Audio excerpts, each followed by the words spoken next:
going to hold my hands like this, but I'm not going to do anything with them. Can you move the cat up a little bit and maybe the rat? We got the cat and the rat, but I'm holding it like this for a reason, Caesar. But I'm not going to do anything with my hands. So Cody, you're not going to do this. Just do this real quick. I don't. That might be it. Guys, if this starts a whole marketing craze and our turnaround of a season, I sure didn't see it coming. I don't know how the hell we won that game, but thoughts? What thoughts do you want me to have? About the game, about the last 4 games? Cody wasn't feeling too good after the second period, and Cody, I don't blame you. I think we were down at that point. What, 7 goals? Look at that, 279 for Canadian from Swerve and Irvin. Appreciate it. Appreciate it. This is Swerve and Irvin, guys. That's over on Clay Canucks live stream. I go over on the Vancouver Canucks channel. He's the moderator over there. He does great work. They do some live stream stuff with their moderators in their chat, which we're going to do with our members now. But something I learned from Appreciate it. Appreciate it, Swerve. So, what do we have to say on this game as we wait on it? Well, before we get to that, you want to go real quick with the Paul Maurice clip here? Sure. Let's go. From earlier this week.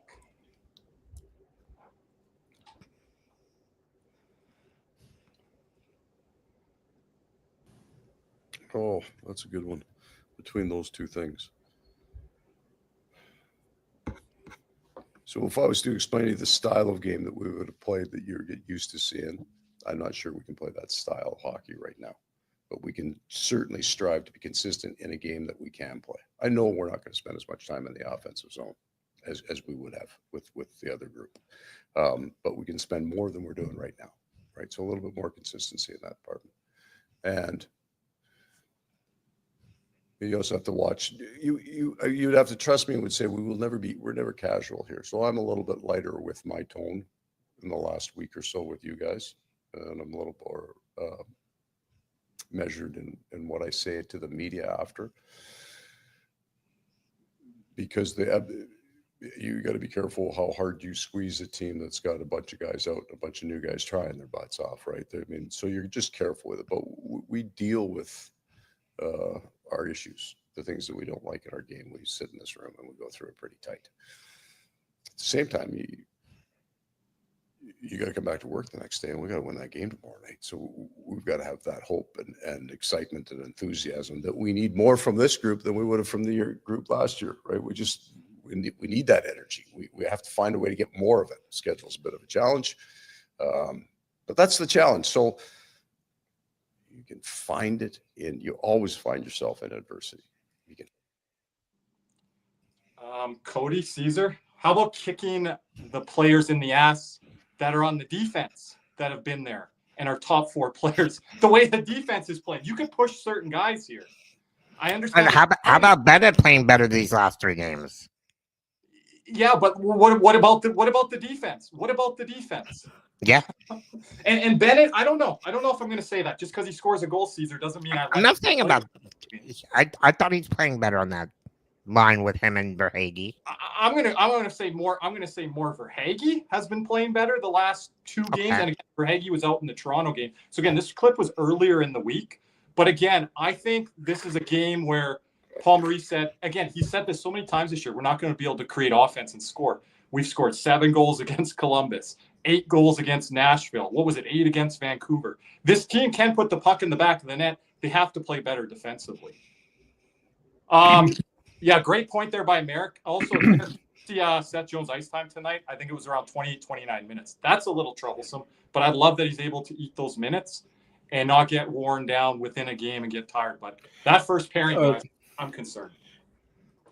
The first pairing, it could be a number of things. One, there hasn't been a D pairing in the world of hockey and has played more minutes than those 2 guys right there. Mm-hmm. Those are the only 2 guys that have stayed consistent on our defense all 3 runs to the Stanley Cup final. Yeah. Those are the only 2. So is that fatigue catching up with them? It could possibly be. I thought maybe these last 4 games or this last 4-game losing streak, not having Luosterainen out there was a big difference as well. Yeah, Oh, But I want to pose a question, Cody. And Cody, I know you and I we're more focused on around the league. Aatu Luosterainen, how he gets looked at and viewed in our fan base, how he gets looked at and viewed by other people that watch him only in the playoffs where he plays his best hockey. It's a very intriguing player where you kind of gauge and rate him. It's very interesting. Cody, he's one of your favorites.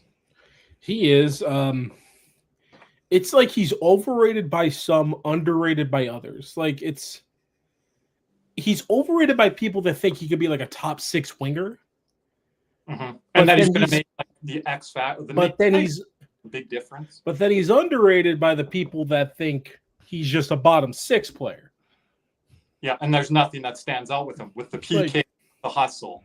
You also say with a little bit of that bastard in him, he plays with an edge, right? Yeah, and there's something he's bought into with this team. Once again, whenever the game gets really mucky, that's when you notice Lusto the most. Yeah, but if you're expecting to play this high up tempo offense, which I think Paul Maurice is missing the mark here, because he's this team, we can't depend on them scoring goals. There's certain nights the light switch is just on. You got AJ Greer out there potting 2-3 points. So again, I still think AJ Greer, by the way, kudos to him. Yep. Still playing his behind off here. yes. And I didn't think he had this in him, No. the way he's played. And another guy I'm going to give credit to, because he's the only defenseman in the past week that hasn't been horrible at some point, Uvis Balinskis. He's the only one, because Jones had a really good bounce back game tonight. But the game the other night against Nashville, there wasn't any good defenseman. Not one. Playoffs. Can we get through December first? Let Caesar answer that one. He's been through Playoffs? Now Caesar's saying that about both of his teams, but it's just for me with the defense is Jones had a really good big bounce back game tonight that he needed, but the other night there wasn't one good defenseman. No. There wasn't one. There was back-to-back games where you look at the hockey stat cards. Guess who's number 1 defensive? It's Uvis. And that's a problem. Which is not good. When you have Uvis, your best defenseman back there. Yeah. And I had high hopes, especially the first 2 weeks where Ekblad started the season. I'm like, wow, Ekblad's coming back. He's looking sharp. He's looking good. And then I don't know what the hell happened, but he's been one of the worst defensemen we've had on our team. Did the same thing last year in October, November. A little bit earlier last year than this year, as comment on, but it's been up and down, Cody, all year at best. Yeah, but you're going to see Petrie back in the lineup relatively soon, because Donovan Sabrango had about 5 to 6 miscues in this game today. People were calling for Petrie not to play. And I'm like, he's not the one that's not playing his. I mean, he's not playing his part, but Ekblad's playing worse. I think Forsling's playing worse than Ekblad. Forsling's there too. People have got to start seeing it. I put a tweet out this week. Alexander Barkov is our best defenseman. A lot of people took to it really well. A couple people did not. And they said he's not on the team right now, and that's bringing down the others. Well, if you were bringing down the others, how about you pick up and play better? These are professional athletes. I'm not kissing butt here, Right? Yeah, and it's just and it's crazy to think we're only still 5 points out of a wild card. I'm not even thinking about that. Can we win 2 games in a row? I'm just saying in general. It's just the parity this year. I'm not looking at the standings until we win some games in a row. I have been looking at the standings this week, Cody.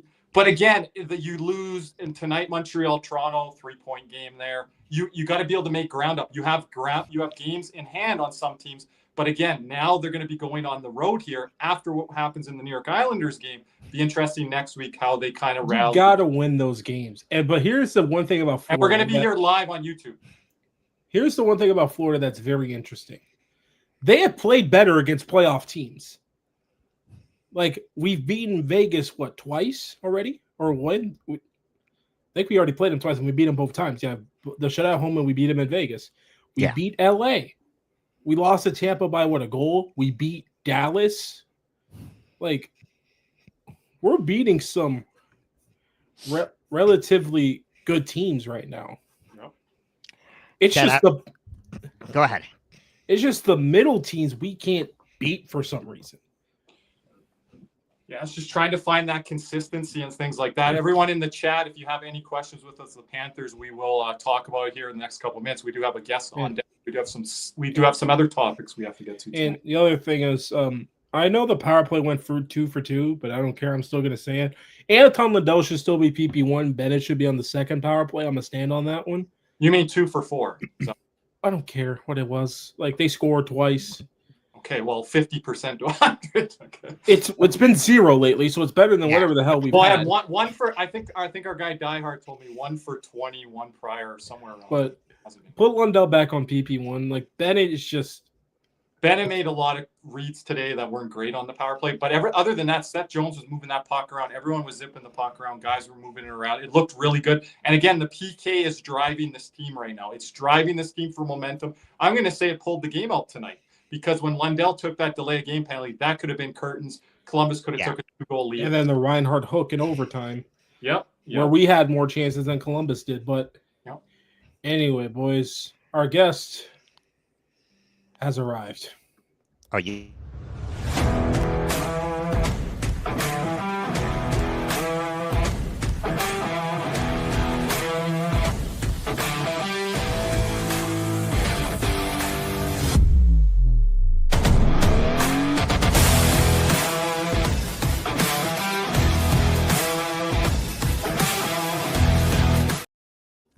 Ladies and gentlemen, welcome Mr. Zero Miedo, Mr. Jim Behringer, live on the exercise bike, getting the workout in. What is up, guys? Yo, Chris Kelly, your style, baby. Quick question. Yes. How does it feel to be on the other side of the winning side? What do you mean? New Jersey up there, Panthers down at the bottom. What are you talking about? Devils lost 5 straight. Well, I was talking to him yesterday after the Vegas loss, Caesar, and the Devils are usually up there in the Metro. Look, I'll say They're this. more pretenders in the playoffs. Look, New Jersey, they got some issues. No Jack Hughes, no Brett Pesci. They got a lot of problems right now. If I was a Florida fan, I'd really be more confident than I am in a New Jersey, just because the team is constructed and put together a little bit better. Again, neither team is playing the best with injuries, but at least I see more life and goal scoring from the Panthers than I do from the Devils. That's the problem. Well, I know we're going to get to the Devils a little bit later. Jim, do you have anything to add on the Panthers here? You heard us a little bit off air, and then we're going to get so I caught some of it tonight. I caught the highlights because I was out on the rink earlier. But the fact that I go to the stat sheet, Verhaeghe, 3 points, Bennett, 4 points, Marchand, 4 points. Marchand's been doing it all season, so yeah. That don't matter. The other 2 guys. I said Bennett has been playing well. Yeah. That's what matters. You need those guys doing it more consistently, especially a guy like Verhaeghe. 2 big goals, down 4-1, get it to 4-3, then you tie it. Wild game in Florida. I like it. Love to see it. That's a game. Maybe a couple weeks ago, Florida ends up losing, but they find a way to win this one. Wild game, 13 goals. But, hey, it's all right. And you got to go back, Jim, to 2-1, 3-2 hockey the very next day, I would say. Yeah. Like, coaches hate this type of game, but if you're on the winning end of it, doesn't matter. Throw it away. I think the best thing is that they have a game the next day. I honestly think that with the coaching stuff, right? Yeah, coaching staff's going to be like, hey, guys, we can't do this every game. But if you're trying to find an identity without your guys there, and these are the type of games you're going to win, then who cares? But I just want to point out Brad Marchand with 10 shots on goal in the game today, with along with 2 block shots, 2 hits. I mean, guy's just doing it all. He deserves some 5th place Hart votes, in my opinion, if the Panthers do make the playoffs. Probably not going to get it, but it's okay. But anyway, the first topic. Look, look as a member of the voting media that votes for the Hart Trophy, I would probably have him in 5th place. But I'm be honest, he's probably not going to get a lot. I know. I just said 5th place votes. I just maybe a team MVP for our team. Yeah. I think he locked that up at the beginning of the year. I'll be honest. Like he's put the Panthers on his back. Like with Barkov and all these guys out, yeah, Marchand team MVP easily. Taco, we recommend that you do not watch us while driving. Just a thought. Yeah, don't do that. He's the one out there on the road doing the law, so I'm not going to speak on it. That's I'm on the exercise bike, but that's one thing. He's not going to pull you. At least he's stationary, but yeah, I'm on the stationary doing a Chris Chelios. No sauna though. So our co-host Nick Levine, that's not here today. He's going to love that Chris Chelios shout out. But Cody, what were you saying? The first topic on the docket here tonight: the Winnipeg Jets, ever since the Connor Hellebuck injury, have been probably one of the worst teams in hockey. Let's be real here. And talk about MVP. I mean, that's the definition of MVP right there. He did win the Hart, so he is the reigning MVP. It doesn't surprise me because I tell you guys, there's very few horses in net, and he's the one at the top of the mountain. So it's not surprise me. Ever since the Hellebuck injury. Yep. They have lost 1, 2, 3. Let's see, 4. I know they just 5. I know they just won the other night. Yeah, they beat Buffalo. They play in Edmonton tonight, and I think they're currently down 3-0 in Edmonton. By the way, let's just get that out the way. Yeah, I mean, but again, who's the backup goalie to Eric Comrie? That's a great question. Great question. I thought I'm gonna be honest. Eric Comrie can play in the National Hockey League. You know what's funny? Comrie can't play back-to-back nights. That's Comrie is starting tonight. So he went back-to-back. But Jim, I want to talk about this players only meeting. The Panthers had one the first season of Paul Maurice. Fans always say to us, as us content creators with the Panthers, the coaching staff, the players, they should have a players only meeting, coaches meeting, whatever. Like bring them all together. How often should this happen? What happens off of these meetings? How important are they? I mean, they should happen not once a season, but if a team's not playing well, like the one the Panthers had one, now in Winnipeg, when the team gets away from the identity that they created under the coaching staff and the way they've been playing, that's when you need to have it. Like me personally, I think the Devils should be having one soon. And I feel like it depends on who you have on your team as the players. Because if you just have like players that don't really give a crap, then what's the whole point of having a meeting, right? Yeah, exactly. Like, for instance, like New Jersey, we all hear about the buy-in, maturity, all this stuff. Well, they probably should close the doors and be like, guys, who do we want to be this season? Do we want to be the same old Devils that can't do anything when Jack Hughes is out of the lineup? Or we got to dig deep and find ways to score goals and play differently. Well, you also have one of your leaders out of the room. You look at a team like Vancouver. What's that going to accomplish right now? All the stuff they went through last year, they needed about 3 players. They bring this on themselves. Vancouver brings it on themselves. Listen, the thing about players-only meetings, they relatively should not happen. They happen for a team probably once every 2 or 3 seasons, I would say. Yeah, Winnipeg hasn't had one in a long time. Since Paul Maurice. Like I look at players-only meetings like bag skates, like for teams. They really should happen once, if anything, a year. Yeah, that's about right. I mean, I would say if the team isn't performing, or they, for instance, like I think some of the best skates and some of the best practices is when you don't touch the puck and you understand your assignments. Like to me, bag skating sometimes it's a punishment for not playing the right way. More, I think teams should go to, go through your walkthroughs, go through where you need to be positionally. Again, the condensed schedule doesn't help matters for practice and things like that because there's no practice time and there's no training camp anymore. It's barely a training camp now. Yeah. Fundamentals are out the window, and this is what we're seeing. Yep. Yeah, And then and- fans still want to have that expectation of old school hockey where it's like, hey, let's kick them in the ass here. Let's have a players only minute. Let's have a bag skate. You can only pull that card so many times as a coach. I know that myself as a coach. You can only pull that so many times in a You season. do that. You pull that card too early, you could be looking on the unemployment line. Yeah. And honestly, that has to happen with your team captain. Coaches are not going to ask, okay, players, you guys need to have a players meeting. No. It's going to come from the captain. Like, good, probably Adam Lowry came back from his injury and he saw the way his team was playing. It's like, guys, this is not who we are. As the Winnipeg Jets, this is not who we are. Like, we should be able to survive an injury to Connor Hellebuck if we play the right way. Yeah, and the same thing if the Panthers continued to play that they were, Kachuk probably would have done the same thing. Yeah. Because it's kind of that same card, but like, you know what's funny? Like, whenever we have like a bad loss or whatever, it's just like it's all backscape the team. They better have a meeting. Like, here's the thing: if you play on any competitive sports team, if you're having a lot of meetings, some ain't right. That doesn't mean there's productive things going on. No, there's no.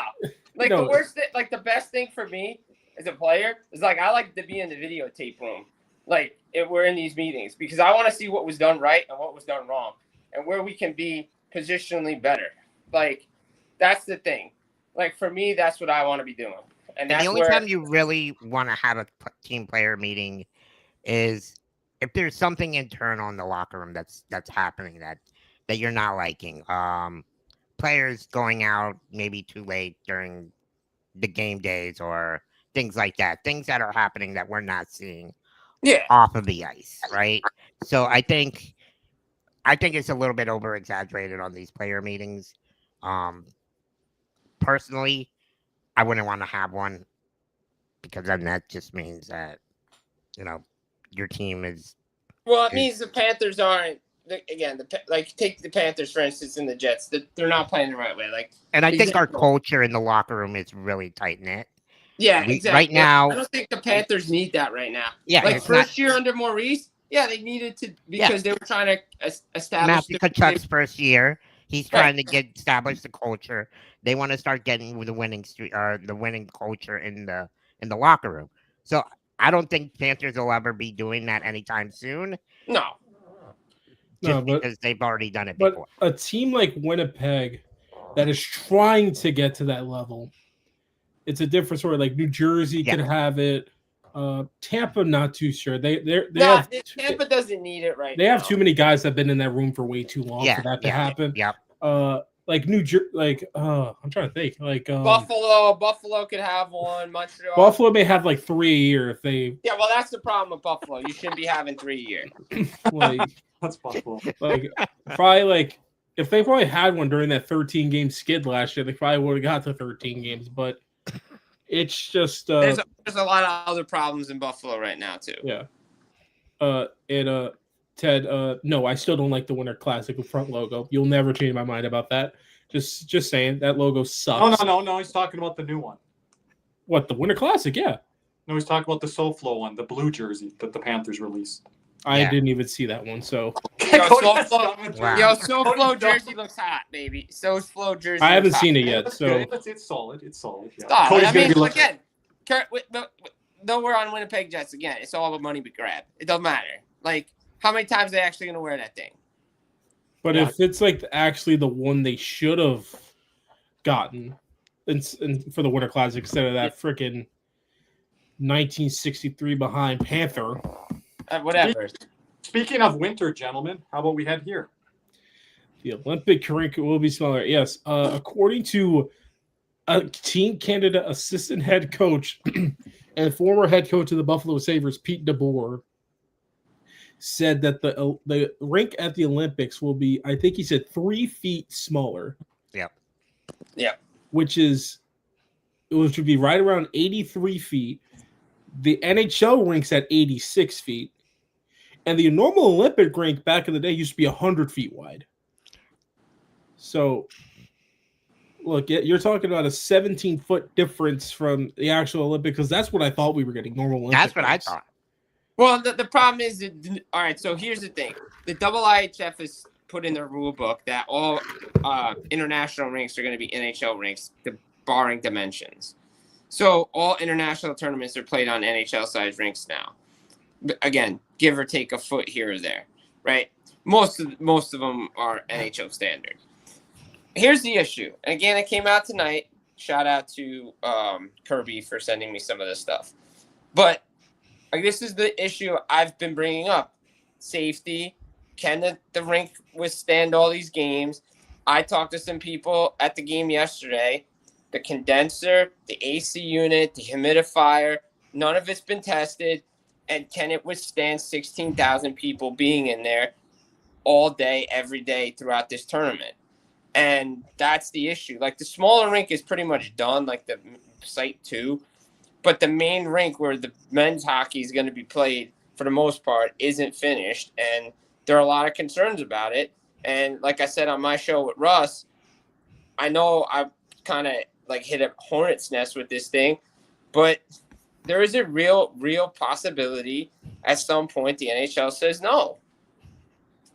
And if they don't go, and I'm be honest, like, I'm being serious here, talking to some people, if they don't go, that clause in the CBA is going to be relooked at, because if stuff gets messed up this year, they may not go in 2030. Now, Jim, let me clarify things that were said on Saturday Night Headlines night with Elliot Freeman. It's been out there as well. They are still going to go regardless of the dimensions. Team Canada has even spoke on this today. But the problem is the safety part with the ice, like you mentioned, the safety part. That's the thing. The dimensions, they played like that over in Sweden with. I think the Salt Lake City rink was off by like a foot or two, like in 2002. From Olympic dimensions up. Yeah, I think it was off a little bit. So what they're going to do, everyone, they're going to shrink the neutral zone. They're going to keep the ozone the same. Yeah, that's what. But the issue is safety. The ice. Can it withstand all-day games? That's the big problem right now with the building. And again, there's no plan B, and it's just poor. It's just poor project planning. But they've had like years to plan this out. But the NHL, Caesar, said, we'll help you, and then they got pushed away. And then they said after a while, well, we're the guests. We're not hosting this event. It's like someone hosting a big party event or a holiday extravaganza, and they're like, can you email the people for me? Can you call the people? Can you get in touch with them? Who's hosting here, Jim? What are we doing? Right. Like, if the NHL was hosting this wouldn't have been a problem. Right. Like, it really wouldn't have been a problem. Yes, the NHL offered to help, especially with the rink. The IOC said no. A lot of the other Olympic stuff is not up to snuff. Again, I will quote Craig Button, and he's absolutely right. You go to the World Cup, which is going to happen this summer. FIFA basically tells these cities everything has to be up to standard or we're not coming. Like, best players in the world, best athletes in the world, and the IOC all cares about is his wallet. Let's be honest. Like, I'm telling people nothing they don't know already. Like not to get political, but the IOC is the biggest corruption entity going right now. Like, it really is. Like, I'm being honest. They basically sold the NHL on a bunch of bill of goods, but they don't get anything for it. So that's why Gary Bettman and Bill Daly, when they speak and they say, hey, we're not going if there's no rink, you better take them at their word. Yeah, like, it's still kind of sad that the fact that we're even at this point and we're like, what, 2 months away from the tournament? Like, because we're in December February now. 11th is the start of the men's tournament. Yeah, so we're 2 months. So we're about 2 months and 5 days. Right, and the big test event comes next month with the Division 1B World Championships. And so then you'll get to see or whatever, but I still think they're probably going to end up going because I do think they'll probably figure it out by then. At least I hope. If not, the NHL is basically going to say, okay, if you don't get your act together and this thing is not good by January, we're basically saying, okay, we're going to still go, but we're going to Helsinki, we're going to Sweden, we're going to this venue, we're going to that venue. Because, they're going to lose the gate in Italy, but it's supposed to be a TV thing. So if it's a TV thing, for all these players to get exposure for the game than just play it in other places. It's not that difficult. Fuck it. Just keep it here in North America. I mean, look, if the NHL had its way, these Olympics would always be played in North America so they could keep a track of where their players are in North America. Yeah, and it's just like, I can't blame the NHL for being like this. I really can't. No, I mean, they held their tongues for so long. Like, Yeah. at some point, you have to say something. Yeah, and they've stuck to their word. They're trying to send them over there.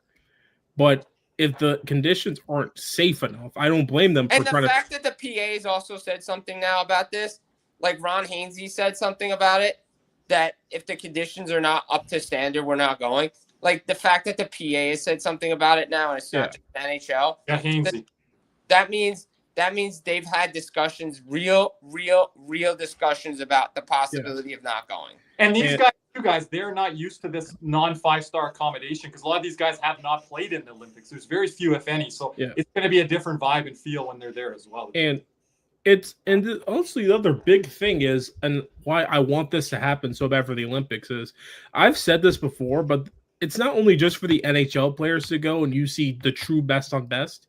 You also get to see some of these guys that play in the KHL, SHL, whatever the case may be, that are playing, they're representing their country, that you don't get to see normally. And they're going against NHL talent. And if they have good tournaments, they can get NHL contracts. Exposure, yep. So, yeah, it's like at the World Championships too, but on a bigger level. It's way bigger because it's like McDavid. Like, I know Crosby was there, but still, like, McDavid usually doesn't go to those. Like, and you're including. I think McDavid actually went to one.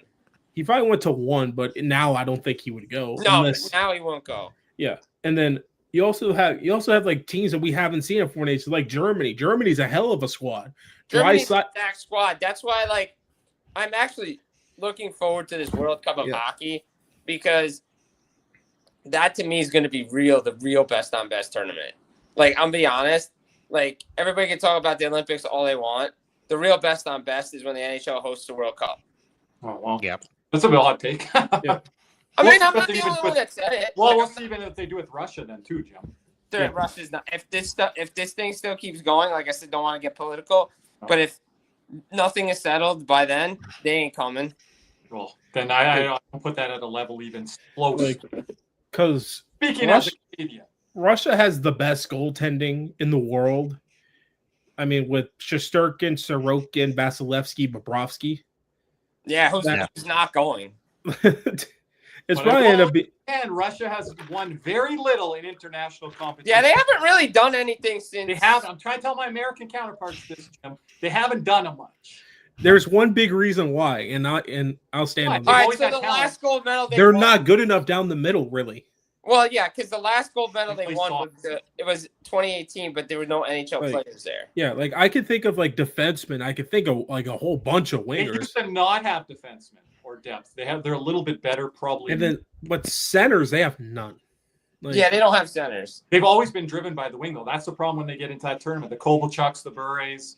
You know, they did get to the gold medal in '98. It's like messed up. It's like now the Kucherov. Oh yeah, it's because Hasek stonewalled everybody. Yeah, just stonewalled everyone. I mean, yeah, they're the best goalie of all time. I mean, I think it went to overtime or close to 1-0. But I still think I still think they'll go. Yeah, I do too. I mean, I think they'll go, but again, like I've said, I started. I maybe calls it a hornet's nest when I said what I said, but again, it's not anything that isn't true because clearly they've been talking about it. Yeah. And after that, we got the other news and notes, and one big note that's happening today. It is a huge rumor that Tristan Jarry is on his way to Edmonton. Oh, I thought you were talking about Jim's team. We can start there. Look, that's a big nugget. Like the worst kept secret in hockey is Quinn Hughes to New Jersey. We can get to that in a second, but they talked about it some podcasts, I forget what it was. It might have been 2 months, something like that. I don't know. It's saying Tristan Jarry is going to be traded to Edmonton. Yeah, Oilers Live. Yep, Michael. Oilers Live said it last week. 2 months said it this week. I've talked to some people about it. Nothing's close. It's a name that's been floated out there, but the Oilers, again. How much depth do the Oilers want to give up right now, and how much cap space do they have? Because it appears Tristan Jarry's the Penguins aren't going to retain. So I heard tonight they might want to keep Skinner and have Jarry. Yeah, well, first of all, Pittsburgh's playing pretty well right now. First of all, Pittsburgh's playing pretty well right now, and they're leaning on Saros and Jarry. So if you're going to take Jarry out of Shelops. Yeah, Shelops and Jarry. That's what I'm saying. Like, those two guys are playing really well in Pittsburgh. But I don't think Jarry has trade value, Jim. Like, the problem is he's one half of a good duo right now that has the Penguins sitting in third in the Metro. Yeah. But it's just about change of scenery. Skinner needs a change of scenery. It's past due. Well, you heard it tonight. They're not moving on from Stuart Skinner. Yeah, they believe Caesar if you want to show they believe in him. I mean, they are believing hard. They can have Skinner. I'm all good with that. Keep him. Yeah, Keep him in Edmonton. Look, I'll say this: Big C's. You and I were both there, Game 7 in 2024. The Oilers were one shot away from winning that game. Yep. Before Rodriguez, Reinhart scored, right? Yeah, one of them scored, right? So, and I think Verhaeghe scored in that game anyway. So yeah, deflection from Rodriguez. Yeah. So all right. So they got on the first goal. They were a shot away from winning that game. So, and the goal that was scored by Reinhart is a good shot. Like, I'm not gonna blame Skinner on that. I'm going to blame the fact that the Oilers decided to go 3-0 down in that series and make it life difficult on themselves. Because I think that was the year that they probably could have won the whole thing. Yeah, and then this past year, I mean, Marchand just put the Marchand just torched everybody and Bennett, everybody. But again, how much depth do the Edmonton Oilers want to lose? Like, I've seen trade proposals. Brett Kulak, this. All right, great. Now you lose. Yeah, Mark's name is out there. Who? Yeah, Mark. They have his name out there. Yeah, Mark. So again, you're going to lose another depth forward or another depth defenseman that you can't afford to lose right now. You have no cap space, and like somebody's like, oh yeah, Picker will go on waivers. Okay, so that's going to be. Who's your backup? So yeah, exactly. If you have Jarry and Skinner, great. You better be playing defense like you are right now. Because let me tell you something. I mentioned this to Kirby off air yesterday. Tristan Jarry was in the minors last year in Pittsburgh, in Pittsburgh's organization because they couldn't play defense in front of him. It's just, other than change history, why Skinner? They aren't likely getting a better goalie. There's no way that they don't. Look, I'll say this again. I've written it. I'll say it. I've said it on Rod's show. I've put it on TSN. I've said it everywhere here. Unless they believe Tristan Jarry is better than what they have, that move is waiting until the summer until they have cap space. Unless they can make the pieces work before the holiday freeze or after the break. It's just like, it's kind of hilarious. Like Edmonton, like everyone knows Edmonton needs another goalie.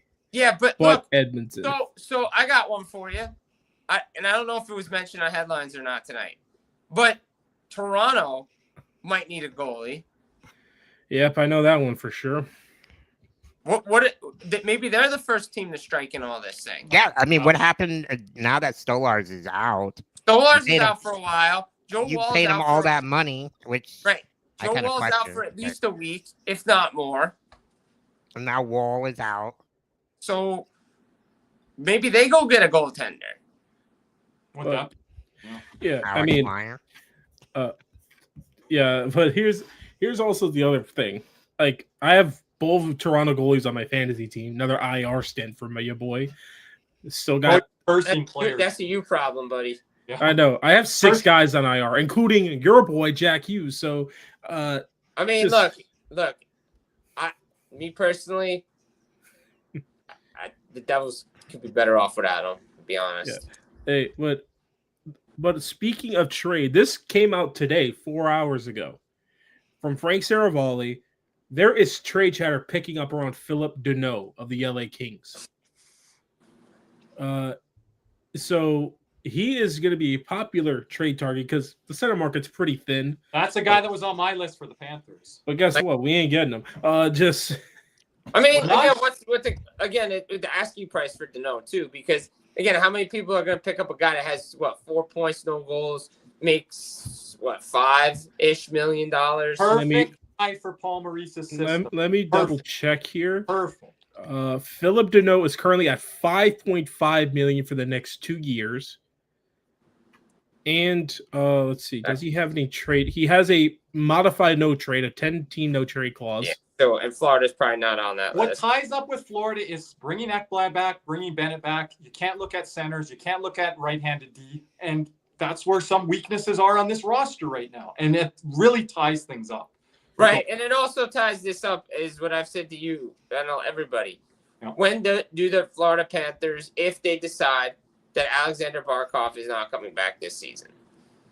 Like, if you decide that Barkov's done, then you can go get Deneau, because actually you could fit him in next year. Yeah, especially with not having Bobrovsky on contract. Well, I mean, but I'm saying Kings could retain like 25% of that deal. Yeah. And even if Bob comes back at a reasonable deal, you can still make it work. Because right now the Panthers are going to have right around $10 million, I think, to play around with next year, because we are currently at 16 mil, but I think Bob's going to be right around 5-6. So I'm including that. So we're going to have right around 10. Yeah, because Markstrom just got 6 on a 3? Yeah. 2-year deal. 2-year. Okay. 2-year.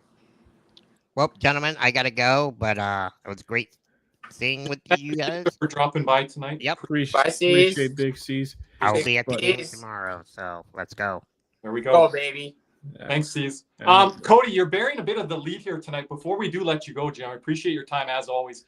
The news of Quinn Hughes to New Jersey, which I've been always talking to you about. You're like, I don't know, Kirby. I don't know. Well, Elliot, again, you're also bearing the second half of that lead. Nothing is imminent. Okay, but like they're mentioning it now, and it's like it's. But who is New Jersey giving up in this deal, though? Okay, Elliot, here's what it starts with, and I said it in the summer when I wrote about it. It starts with Nemec. Starts with Nemec, and it starts with Mercer, because as Elliot said, and as I've been writing all season and all summer, the Devils have to move money out to make this work. They said money for money tonight. It's money for money. Any deal with any team, whether it's Nashville for Marchand, Stamkos, or Ryan O'Reilly. They're in on Stamkos as well, Jim. Right, but I'm saying Ryan O'Reilly, I think, is their target, and I think it's more so Marchand. But the New Jersey, all three of those big names. But I think Stamkos is going to go back to Florida, whatever team. If tell me more Tampa off air and Anaheim and Detroit. Look, like I said, Florida team. I never said the Panthers. Okay, but you had the Panthers below those three. Yes, I did, because I think those are the three teams that will go after him. There's no way Stamkos would ever allow a trade to the Panthers if Tampa's on the board. But only if Tampa's on the board. McDonough was brought back. Matter of fact, he was just re-signed. Yeah, good deal. So going back to New Jersey. So they would have to move Mercer, Nemec, and probably either Silyev or a first or something equivalent to that. Or Silyev and Nemec for. But again, that still doesn't make Quinn Hughes' extension work, which means you have to move Palat or somebody else out. Now, I've written about this too. This is where I have a little bit of an issue. The Devils need goal scoring. This could have been solved years ago when Tyler Toffoli was traded to Winnipeg for nothing. Tyler Toffoli is getting a nice deal in San Jose. And he got trade protection. Jonathan Kovacevic had one half good season and got signed to a 4-year times $5 million, or 5 times 4, whatever, how it worked out. And his first 3 years has a full no move clause. No trade. It's a no trade, but anyway, it's virtually no move. But it's virtually no move because, you could get put on waivers, which is the go around. But again, to me, the Devils don't have cap space. They have to move one. They have to make a tough decision on. Well, Hamilton's not going to go anywhere this season, but the discussion has to happen in the summer. Palat has to happen in the summer, and you have to go from there. And here's also the big issue with Palat. Guess what? Full no move right there. No, he's back to a 10-team no trade. Is a 10-team no trade because they have both symbols here. So I guess they're still working out those kinks. But Like Meyer, you're not moving. You can't really move. Brad, that's untouchable. He's sure untouchable. Then again, he's due for another extension in 2 years. Mercer at 4 and that's a for a guy. Hey, we're not tanking. We're retooling. That's the type of trade you're gonna make with. And then Nemec, like those are a combined $5 million, which is still not enough. Nemec is due for an extension, so. But so is Quinn Hughes as July 1st. And and as watching New Jersey and talking with people, like, is Quinn Hughes gonna solve what's going on right now with New Jersey? No. It's the same reason with Panther fans wanted to bring in Brady Tkachuk. Let's go get Brady. Or Look, I'll say this. I will say this.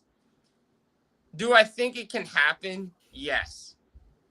Will I be shocked if he goes to another team or stays in Vancouver? No. Why? Well, again, Craig Button, very good general manager, very good executive, very good analyst. All you heard was Matthew Tkachuk to St. Louis, Matthew Tkachuk to St. Louis, Matthew Tkachuk goes to St. Louis. Florida made an offer. If Vancouver gets a blowaway offer from the Detroit Red Wings or another team that they can't refuse, he may go there. A team should do that, Jim, because they get him for 2 playoff runs. But Detroit is kind of like Philadelphia for me, to me, unless Philadelphia and Danny Briere, Keith Jones, all those guys really, really believe that they're about to be a true contender or getting out of that rebuild, retool phase, how much do they want to give up? Detroit and New Jersey, to me, are the 2 teams you need to watch with. I think he wants to go to a contender team. It's the Detroit level above. Right, exactly. So it's not Philadelphia. Yeah, I don't think it's Philadelphia. I don't know. And maybe Columbus. No.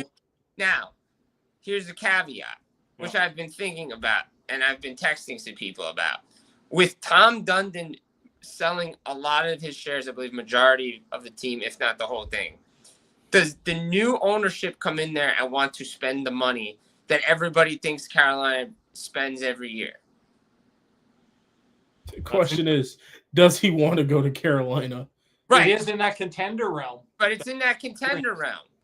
There's one team I just popped in my head. Anaheim would be intriguing. That could do it. And it has the cap space to do it. And Fire willing to move some pieces to do it. And that team, Toronto, I think they could do it. Because they're looking for that number 1 D2. They've been looking to move Riley for years now. Yeah, but Riley's got doesn't Riley have a full no move? Let me double check on that. Does Quinn Hughes want to stay in Canada and within a big market within Canada like that? That's the question I would have, where he wants a fresh start somewhere else closer to home.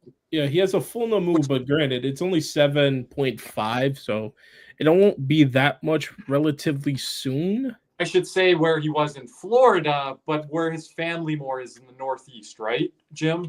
So, yeah, I mean... He's based out of Orlando, but... But would you say Northeast is home? Yeah, I mean, I think, Michigan's home for the Hughes brothers. Okay, Michigan. Okay, Midwest more. Okay. Yeah, I mean, that's their home. They've got roots in Florida, New Jersey. You're saying Michigan. Look, again, do I think anything is imminent? No. I think they've talked, and I think they've talked along the way. But again, everybody's like, oh, Dougie Hamilton could go to Vancouver. Well, guess what? Dougie Hamilton has the Canucks on his 10-team no-trade list. So that's a good move for Vancouver, Dougie Hamilton. I don't think so. Dougie Hamilton doesn't want to play in Canada anymore. He felt it here. Hey, a lot of that was brought on by himself, Jim. Yeah, I understand that, but I don't think he wants to go play in Vancouver. And a lot of the stuff that's happening with Vancouver brings on themselves. Let's be honest. They do it to themselves. And Vancouver is probably the least desirable of all the Canadian teams now. Because of the media or because where the team's at or what? Again, we've heard all this everything with this team for the last couple of years now too. Ownership. And I'm gonna be honest, the Canucks will Canuck, and would I be shocked if he stays in Vancouver? No. You said the Canucks will Canuck. They've got Jim Rutherford there. The rumors of Dale Talon coming into more power within the management circles. You don't know what they're going to do with trade proposals. It's like the Canucks. I would offer anything. The Canucks But here's the issue. Here's my issue. with the Canucks, and Dennis Bernstein said this, and other people I've talked to said this same thing. You have Jake DeBrusk, you have Brock Besser, Thatcher Demko, Kevin Lankinen, Todd Myers, all these Pedersen. You just put all these guys on long-term deals. So if you're gonna move Quinn Hughes, you might as well try to move everybody else and start over. That's logical.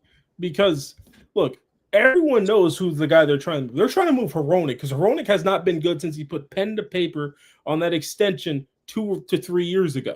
And that's like the guy that they're trying to move. You like that move at the time because that kind of stabilized, I think you said, Quinn Hughes when they got rid of They him. were a damn good pairing when he got there. I don't know what the hell happened ever since, but it's just sometimes I don't know. Maybe the coaching change happened because I think he started with Boudreaux and then moved into Tocchet. Now Tockett's gone. The biggest thing was the Canucks fired Bruce Boudreaux too quickly. I mean, they ran him through the damn ringer, and that's the Canucks' fault.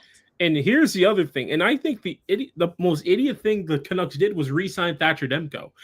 He's due a $3.5 million pay raise next year, and a full no move clause in all 3 years. The Panthers for the years. Pay raise I don't care about because when he's healthy, he's worth it. It's the fact that he got a full no move clause every year. And the other thing is the Panthers had $14.5 million tied up into goaltending because of Knight and Bobrovsky.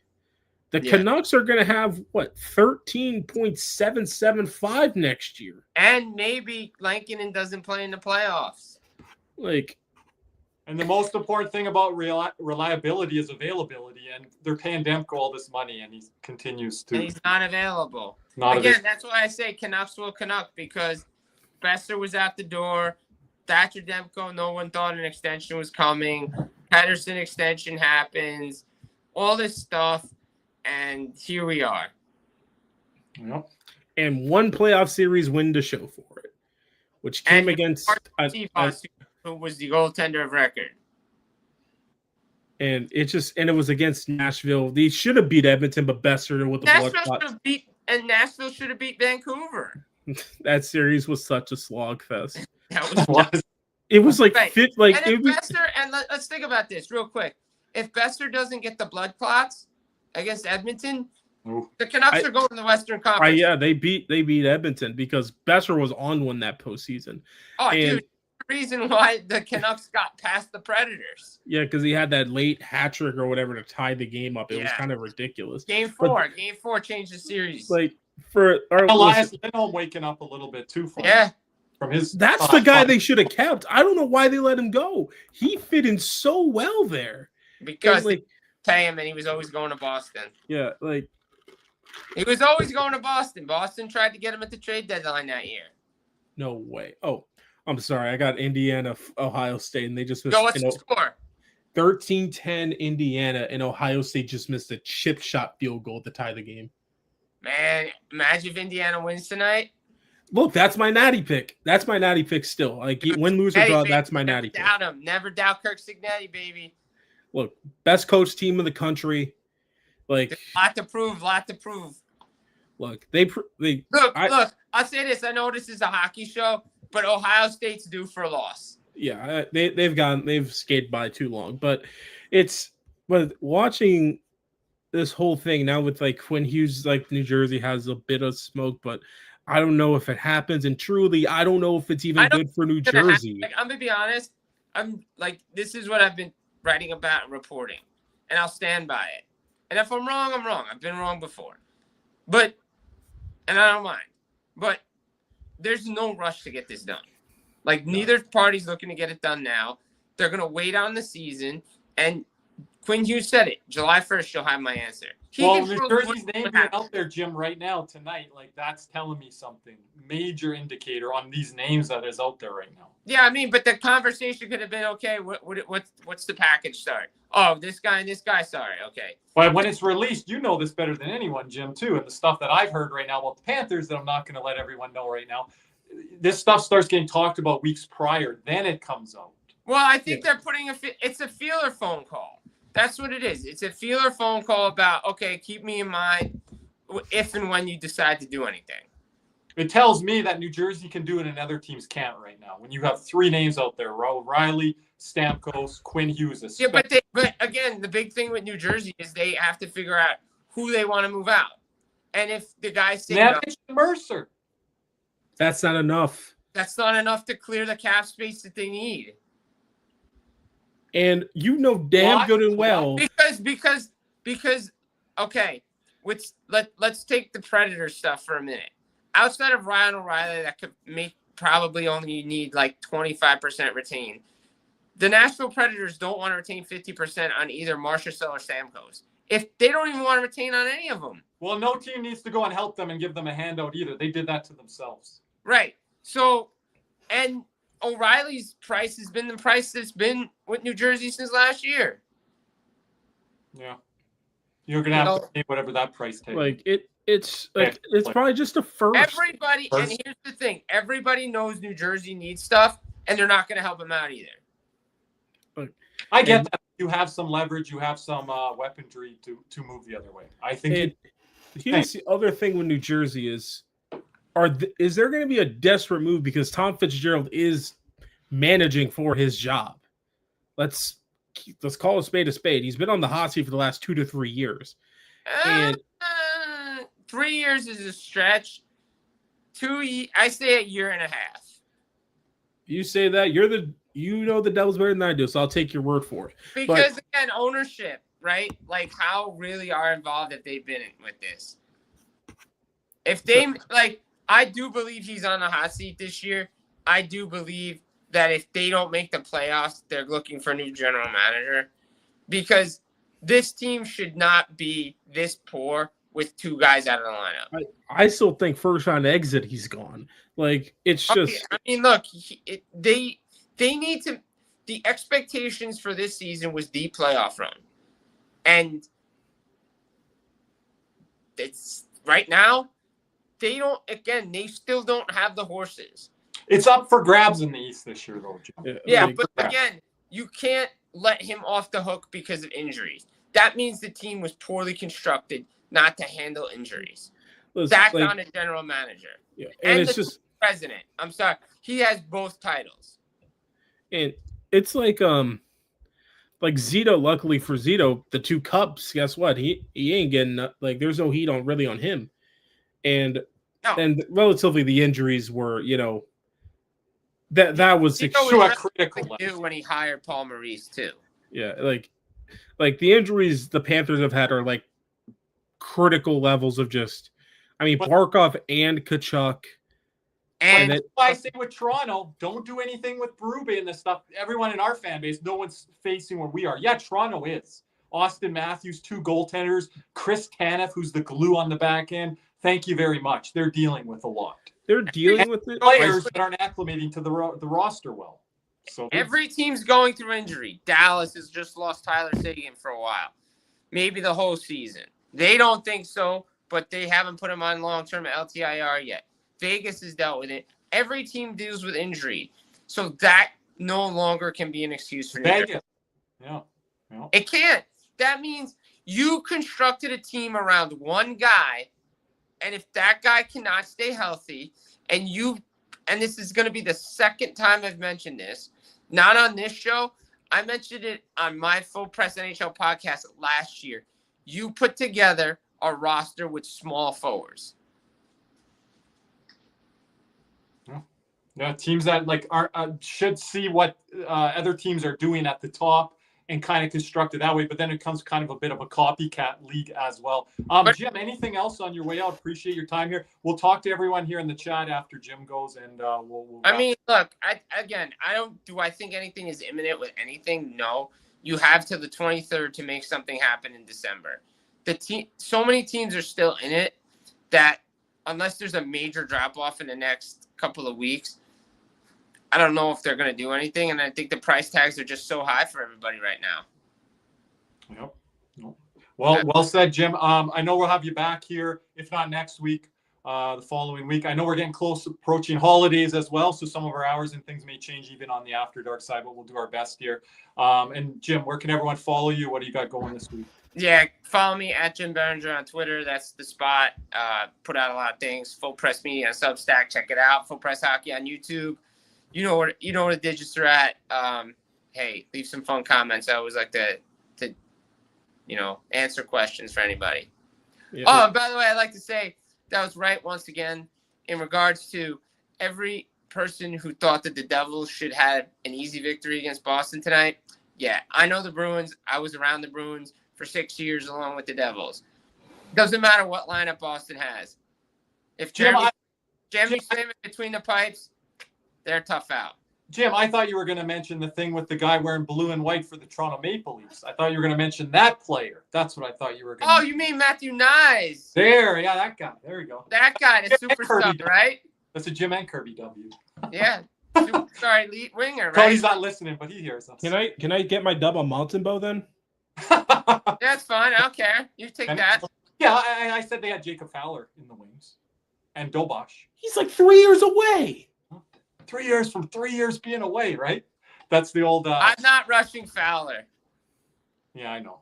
They got Montembeault has to get it together a bit. Not one game and then one game giving up a 6 points. Look, Cody, we give Cody Montembeault. He gives us Nyes. That's a fair trade. Look, more of an elevated level. Look, I knew Nyes would have been elite. I just wasn't ready to put him in that category until I see him do it. We were ready. I know you were projecting. You were just projecting. No, I was. No. Go back and listen. You were projecting. What Jim knows. I wasn't projecting. We were watching film. Right? We got film. We got film on that guy. Why we gotta do this now? This game's getting hyped. Oh damn! All right, boys. But appreciate it. But as we say goodbye to Jim, let's hear a word from our sponsors, CatsNR. Panthers fever is here. Are you geared up? CatsNR in Davie is the place for all your Florida Panthers needs. They have the latest gear for our favorite NHL team. Jerseys, polos, t-shirts, hoodies, hats, and more. CatsNR has you covered. Stop by their store in Davie or at pantherswear.com. Again, that's pantherswear, WEAR.com for all your Panthers gear. Another word from our other sponsor, Jeremy Beckham with Becksells FLA. Champions don't settle, and neither should you. Let me introduce Jeremy Beckham at Becksells FLA, bringing a competitive edge to South Florida luxury real estate. If you want a home that performs in all three zones, location, lifestyle, and long-term value, Jeremy is your power play. The clock is ticking. Let's go for the cup. Reach out now at BeckSellsFLA.com, and that is BeckSellsFLA.com. Cody dealing with some heartburn issues like I have there. What's going on? Just putting up this real quick. YouTube members, listen up. For your chance to win a Sam Bennett 20x14 autograph frame Stanley Cup photo, donated to us from Les Dunbar, your sports memorabilia store. Dual certified from YSMS and the players themselves. YSMS is the official memorabilia provider for Brad Marchand. Visit Les Store online at www.yoursportsmemorabiliastore.com, and good luck and stay tuned to the Cats and Rats YouTube channel. Thank you so much there, Cody, and we'll go over to here. Make sure you guys are subscribed to our channel. Like this video and many other videos. Our Team Canada video last week, our After Dark video, our recap video on the Leafs and Panthers did great numbers. We'll be back on our post-game show for Utah and I believe Dallas, and we'll be doing the live stream for the Colorado Avalanche game. So appreciate your comments on the videos as well. Appreciate all the super chat donations. Another shout out to Swerve and Irvin over there on the Clay Vancouver Canucks stream channel. Make sure to follow Clay Canucks. He's a great guy over there dealing with the Vancouver Canucks post-game shows and things like that. Again, you can buy your own membership here. You can upgrade your membership. We will grant the bronze tier to the Sam Bennett one, but for the Matthew Tkachuk one, you have to be a gold or silver member. You can also gift memberships to members of the community. And again, access to many other great perks if you become a member when we have leftover tickets, that type of stuff. You guys get first priority. We'll reach out to you on that stuff. But on that front, the bronze tier should be like the Ekblad tier, by the way. That's just saying. But moving on here, I mean, now we're just strictly now we're back to the Panthers now. Looking ahead now. Yeah. You have if you the have questions for us in the chat, let us know before we wrap. We have the Islanders tomorrow at, I believe, 4:30. So right after the Dolphins, I get the Panthers immediately after. So maybe I go 2 for 2 tomorrow, 1 for 2. Hell, maybe even 0 for 2. But I'm gonna try to 5 o'clock. I'm sorry, but I got some Christmas stuff tomorrow, so I'm going to try to hustle back for the start of the game. We might be over here on the YouTube channel. Let everyone know on but that. luckily for the Panthers, they will most likely not have to see Ilya Sorokin as they played tonight versus Tampa with a 2-0 shutout win over Tampa. Okay. They will be seeing former Calgary goaltender Mr. David Riddick most likely tomorrow, and Daniil Tarasov most likely getting the start tomorrow.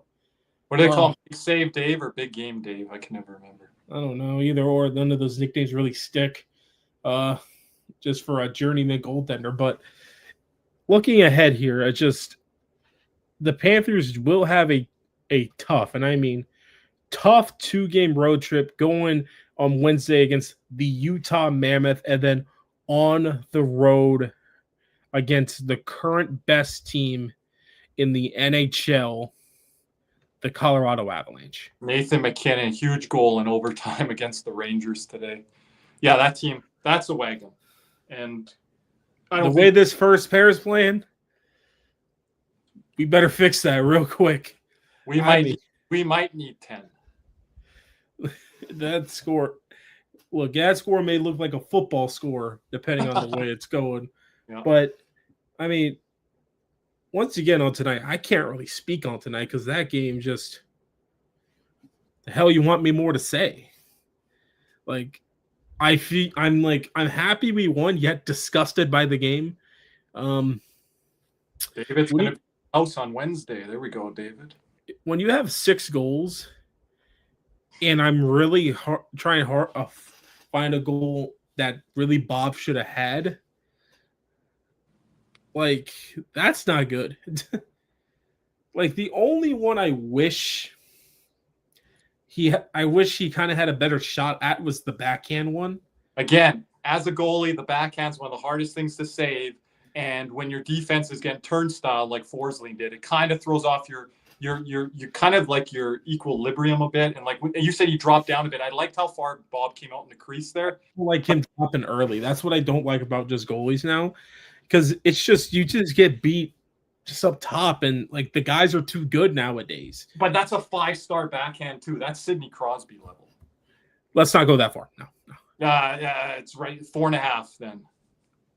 Like out of 10, yes. But no.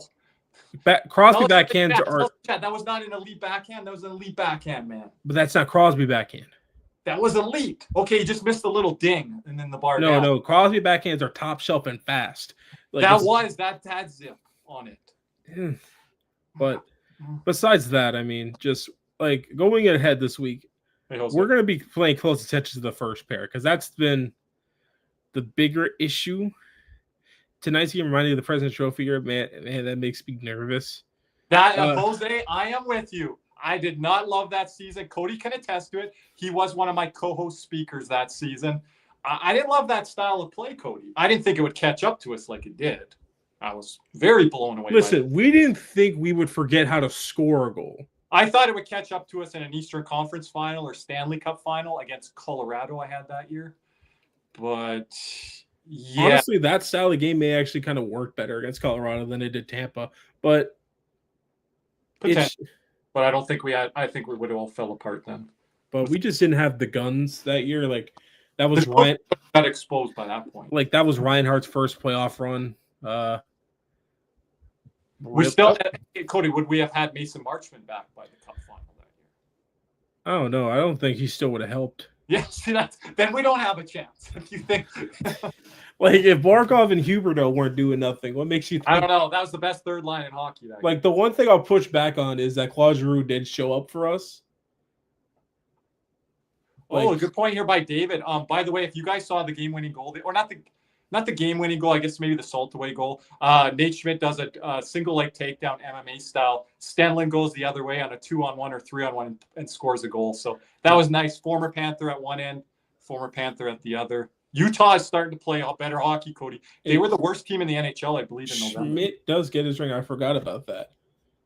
And then I kind of want more offense out of Forsman, but at the same time, it puts me about every time a D-man pinches too far. You need to look at Ekblad for the offense, not Forsling.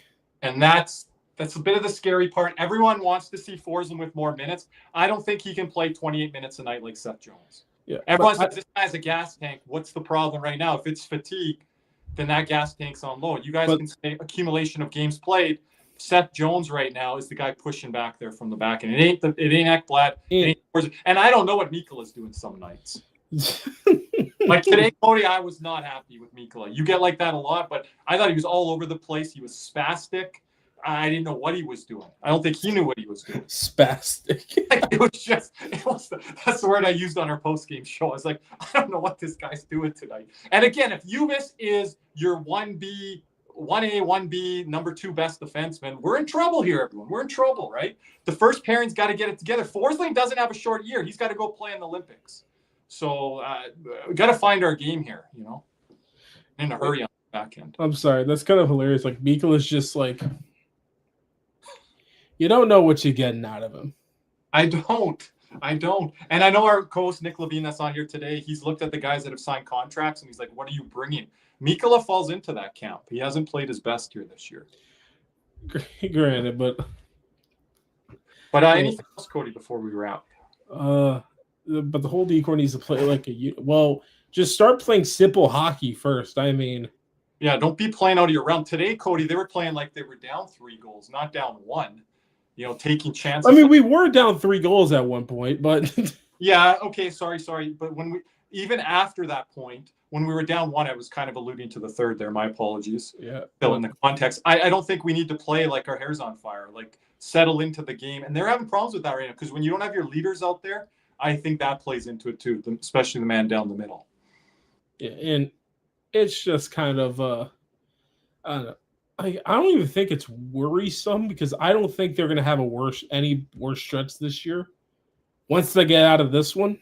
You said, Cody, on the podcast, I believe, because Nick keeps reminding me you're only about 2 out of 10 or 3 out of 10 worried, and he's even been getting on me on that. But I don't know. What was different about this game today was you called me during the second intermission because I texted you this first pair has been borderline unplayable, and you're still kind of steaming a bit. I am. Yeah. Because I sent our boy Armando a message off air, and I don't send him much on the game. Hey, what are you thinking or whatever? Like Cody, you and I kind of, he's busy with his content. We're busy with ours. But I'm like the other night, and this was before this game against the Columbus Blue Jackets. A night prior, I'm like, this first pair's driving me up a wall right now. So that kind of put me over the edge. They were -3 when I looked at one point. The first pair drive you up a wall. Sam Bennett always drives me up a wall. Yeah.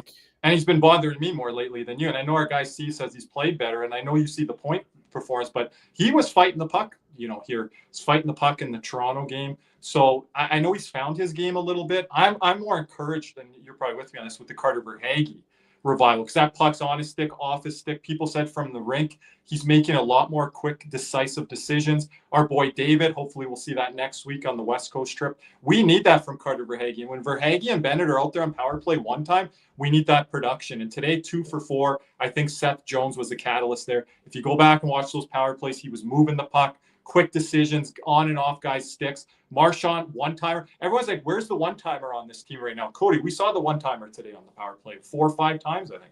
He didn't hit the net, obviously. No, but Winnipeg's on the board. It's 5-1 Edmonton. Get the Chris Paul meme out. It's cuts the lead to 47. Yeah. But tough critics. Hey, Beefcat, we're just talking like, hey, we got to do content game in, game out, and that's kind of how you have to do it. I went over and heard the Leafs content stuff, and fans were getting on them over the last couple of weeks. And Jay Rosehill said, former Leaf, right, Cody? He's like, guys, we're just breaking down what we're seeing game in, game out. It doesn't mean the team can change our mind and our perception by their play, but if this is how they're playing, this is how we've got to break it down. A win is a win, but the team has to lock it down against New York on a back-to-back where New York is traveling to South Florida from Tampa. Florida gets to sleep in their own beds. There's no extra advantage here for the Islanders. They're not waiting on the Panthers they're coming in to South Florida. So Florida's got to play, Paul Maurice style here, 2-1, 3-2 hockey. And Cody, I don't see why they can't do it. 1-0 win over New Jersey. They're capable of playing a certain way. That was one of the better games of the year. The Vegas games that we've talked about. The only thing with Bennett that just has been driving me up the wall consistently this year is how badly he misses the net. Like, well, I think fighting the puck too, right? And he's trying to go top corner every time he has the puck. But that overtime goal today, that's almost reminiscent, and you're not going to That's reminiscent of the playoff run. Well, I was going to say the Four Nations goal. It's like, why? Where's that? Where's that play, right? He's at his best when he's around the freaking blue paint. Yep. And north-south catching the puck, 1 or 2 stick handles, boom, decisive decision. Today, before that, he was overpassing. Yeah, he didn't miss it at the Woodsy winner because that's where he scores. Yeah. Look at most of his goals this year. That's where he's at. And if you guys look at that goal, it was Brad Marchand with a nice sauce pass, right? Bennett is a centerman that needs a facilitator on his wing or a guy that can make nice passes to him. Like, I need Bennett to be around the net, not away from it, because when he gets away from it, that's when I start to get kind of worried because. But when he does that Connor McDavid, I'm going to dance through 3 guys. That doesn't work. When he goes beeline to the net and a winger gets him the puck, then that's money. Yeah, then he could, but not when he's trying to tee up a shot, walk into a shot, or skate through 3 guys. That's not his game. And it's like, why do we recognize this, right? It's like it drives you up a wall, right? And those offsides, man, we've been going offside a lot as well and getting caught in the line. We had a 4-on-2 early in the game today. Forsling there. He was the trailer. Whistle blows, offside, right? It's like those are killing. The offside, we have really 2 or 3 main culprits. Mainly, I think right now everyone's out of sync though. Yeah. But I am with you. There is culprit to that. Erod is a bit of it, and every Erod comes and goes with that. Every player is carrying a way heavier load because of injuries. You have to excuse any lack. Well, that's Paul Maurice coach talk there. I don't think that's Kirby and Cody talk there. I think we're going to tell it to you guys like it is. But I think over the last week or two, the accumulation of injuries, I'm with you, Beef Cat. There is some affordance there. We've talked about that with Evan Rodriguez playing the center position. Yeah, I gave Bennett a pass for the last game, the one where Verhaeghe was out with Toronto, because he's playing with nobody, and I didn't expect much. And when you got Jesper Boquist up the lineup in that situation, but when you got a guy come back, it's like, Jesper, you deserve to be on the 4th line or healthy scratch. Right? I'm going to, I'd rather see Gregor than Boquist. I really do. Yep, you've said that. To me, it's just what is Boquist bringing? At this point, yeah, you guys let us know in the comment section. You guys let us know about the lineup too with Ed. You guys let us know on Jesper Boquist because I'm not seeing it. Yeah, I have it all year. I'd rather see the coaching staff is giving him chance after chance after chance. Hey, you want to on the 2nd line, on the 3rd line, now down the 4th line? We're not taking you out, right? And again, they don't have a lot of options. This is where I would love. I miss Maxime Mamet so bad because that's the guy that should be in Boquist's spot. And this is where you need, if Devine's in the lineup, I'd like him a little bit higher up the lineup. Mackey had a little bit better game tonight. I know people were saying our post-game show got muscled off the puck, and that's been an issue here of late.